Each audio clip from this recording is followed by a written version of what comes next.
Hello à toi et bienvenue dans cette vidéo. Aujourd'hui, je vais te parler de la notion de pervers narcissique et aussi d'une approche que j'ai de la projection et je vais faire un lien entre les deux. La notion de pervers narcissique, aujourd'hui, on l'entend énormément, bien que ça commence un peu à passer. Il y a en fait, je remarque deux mouvements. Il y a eu une première tendance qui a été une tendance plutôt féminine, clairement, à utiliser le terme de pervers narcissique d'une manière qui n'est clairement pas scientifique, qui n'est clairement pas sérieuse.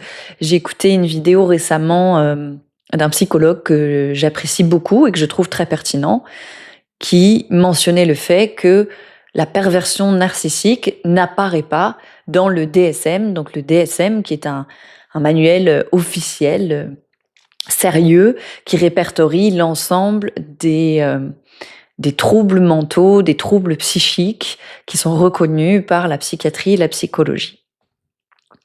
Donc le terme à proprement parler de pervers narcissique est quelque chose qui, à la base, a été inventé ou utilisé. Alors je crois que la première fois, ça devait être dans les années 80. J'ai plus la date exacte en tête et j'ai plus le nom de la première personne qui a utilisé ce terme-là.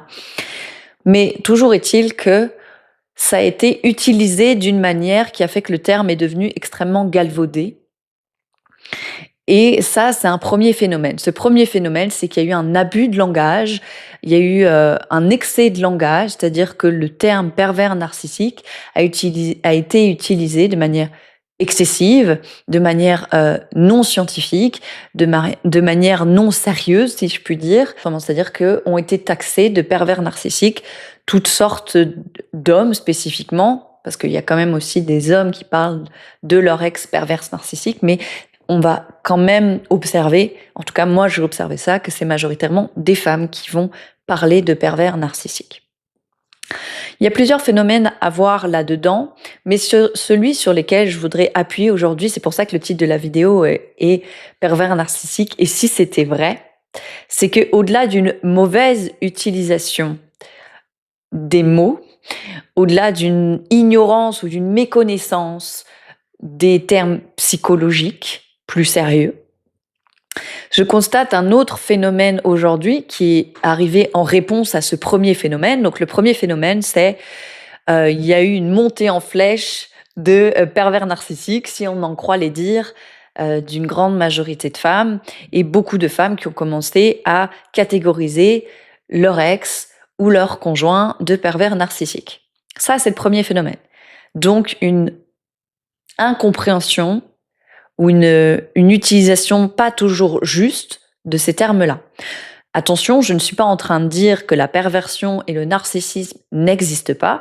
D'ailleurs, on parle plutôt en psychologie de troubles narcissiques.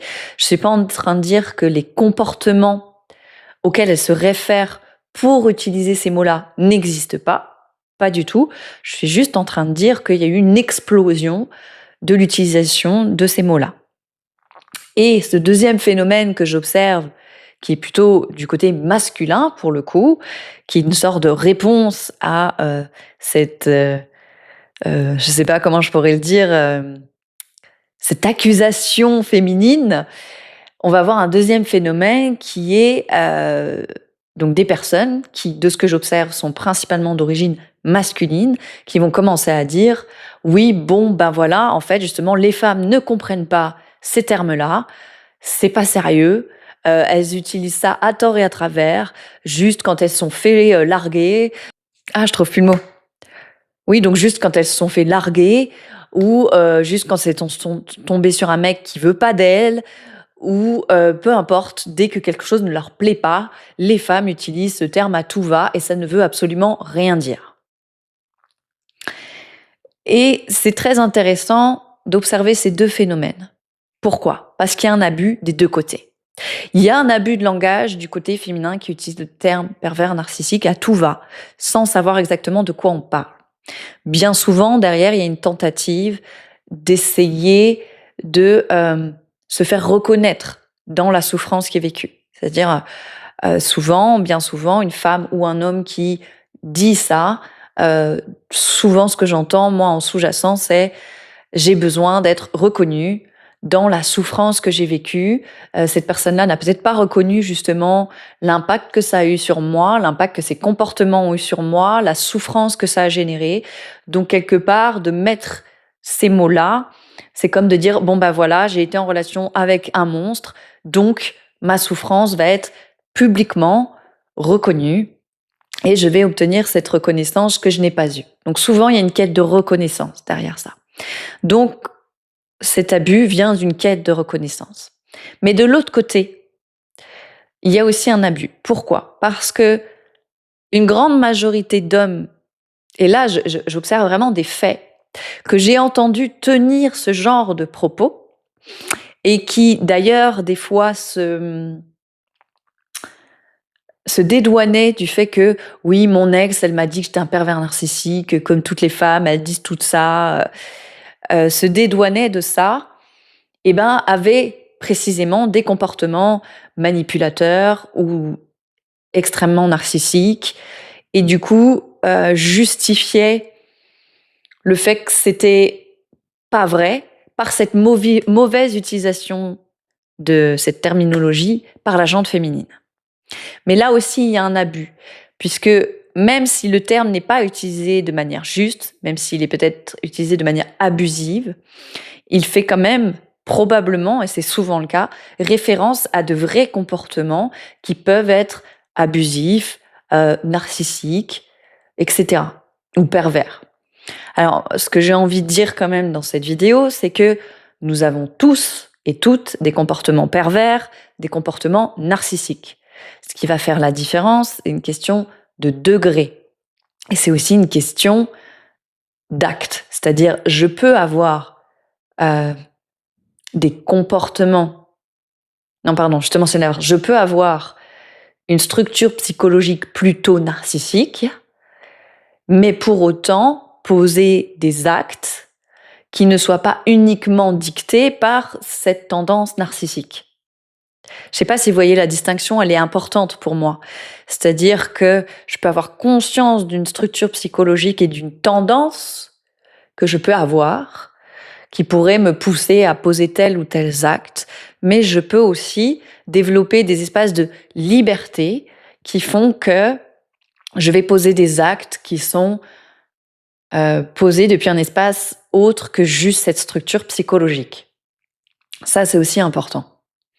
Donc il y a ces deux phénomènes, et qui sont tous les deux abusifs, puisque les femmes d'un côté se déresponsabilisent en mettant trop vite des termes qui ne sont peut-être pas toujours justes sur des hommes dans l'espoir souvent d'être connus, et les hommes, eux, vont quelque part utiliser cette faiblesse ou cette déresponsabilisation féminine pour eux-mêmes se déresponsabiliser et dire bon bah l'autre me taxe de pervers narcissique, comme d'hab, les femmes elles font ça, de toute façon elles y comprennent rien à ce terme-là, c'est juste qu'elle a été contrariée, donc je ne me remets pas en question, donc je ne vais pas voir en quoi peut-être ça fait référence à de véritables comportements chez moi, sans pour autant m'enfermer dans l'idée ou l'étiquette que je suis un pervers narcissique. Ok ?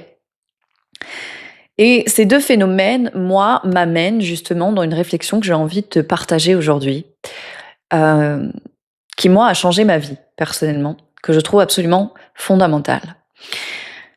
Mon postulat, c'est celui-ci, et c'est un postulat auquel je n'ai trouvé aucune exception à ce jour, c'est-à-dire que j'observe autour de moi, j'observe les tas de personnes que j'ai accompagnées, j'observe les personnes que j'ai autour de moi, dans ma vie, etc. Et je n'ai vu, à mon sens, rien qui allait contrecarrer ce postulat que je fais et que je te partage. Et c'est un postulat que j'ai fait depuis déjà pas mal d'années et qui m'a énormément aidée.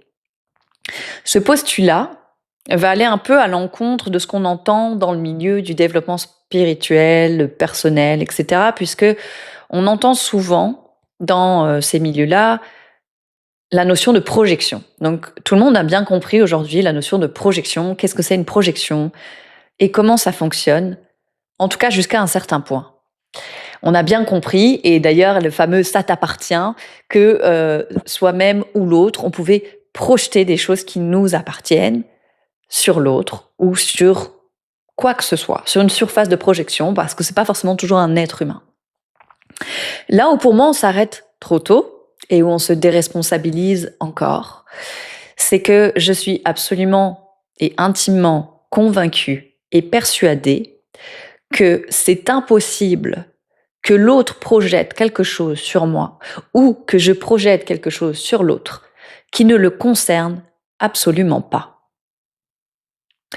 Je le redis, dans mon expérience, c'est absolument impossible que je projette quelque chose sur l'autre ou que l'autre projette quelque chose sur moi qui ne me concerne absolument pas. Je m'explique. La première dimension de ce postulat est que, quoi que l'autre voit en moi, si je suis parfaitement honnête, ça existe forcément quelque part à l'intérieur de moi. Parce que, en tant qu'être humain, je porte tout. C'est-à-dire que même si je ne vais pas tout exprimer à travers mes comportements, au moins de manière potentielle, tout existe à l'intérieur de moi. Mais, dans le cas de la projection, j'estime que ce n'est pas que à l'état potentiel. Si par exemple quelqu'un me dit « tu es une menteuse », alors que consciemment, je m'applique à dire la vérité, d'accord ? Je ne suis pas obligée de prendre juste ce que l'autre me dit tel quel, parce que là où il y a vérité que ça appartient à l'autre, c'est qu'il peut y avoir exagération, ou il peut y avoir déformation, c'est-à-dire que l'autre va percevoir que je mens sur un certain aspect, ou c'est pas celui-là où je mens, ou alors il va percevoir que je mens beaucoup plus que ce que je mens réellement. Voilà, donc ça peut être modifié. Mais je peux prendre ça et me dire, ok, à quel endroit est-ce qu'effectivement je mens ? À quel endroit est-ce qu'effectivement je me mens, ou je mens à l'autre, ou je dis pas tout à fait les choses, ou j'assume pas complètement quelque chose. Et vous pouvez être sûr à 100% que quand vous faites sincèrement cette démarche-là, vous allez forcément trouver quelque chose. Donc, ce que j'observe aussi, c'est que plus les autres projettent des choses sur nous, plus il y a de chances qu'effectivement, ça nous concerne. Ça les concerne aussi, ça concerne leur histoire, mais je ne me retrouve pas le protagoniste ou la protagoniste de leur histoire par hasard. Donc, alors comment je vais pouvoir dire ça ? C'est-à-dire que j'ai l'impression qu'on est beaucoup parti du postulat dans les dernières années, ou de l'idée que si c'est projection, c'est forcément illusion. C'est en partie vrai, dans le sens où ça parle de nous, ça parle de notre histoire, ça parle de ce qu'on se raconte, ça parle de comment on observe les choses. Mais quand j'entends, par exemple, justement, un homme qui... j'ai un exemple en tête qui a pu me dire « Ouais, moi, j'ai tel ex qui m'ont dit que j'étais un pervers narcissique et c'est tout des connes. » Je schématise, hein. Je fais un raccourci. À un moment donné, j'ai envie de dire, le point commun de toutes ces projections, c'est toi. De la même façon que dans l'autre sens, une femme qui va se retrouver constamment en relation avec ce qu'elle décrit comme des pervers narcissiques, le point commun à toutes ces relations, c'est aussi elle. Et je ne crois pas qu'on projette des choses les uns sur les autres au hasard. Je crois qu'il y a une intelligence et une mécanique beaucoup plus subtile, beaucoup plus précise que ce qu'on veut bien imaginer. Et je crois que quand on dit juste quelque chose à l'autre, ça t'appartient, c'est juste ta projection, je crois que ça n'est jamais vrai. Et moi, ça m'a beaucoup aidée parce que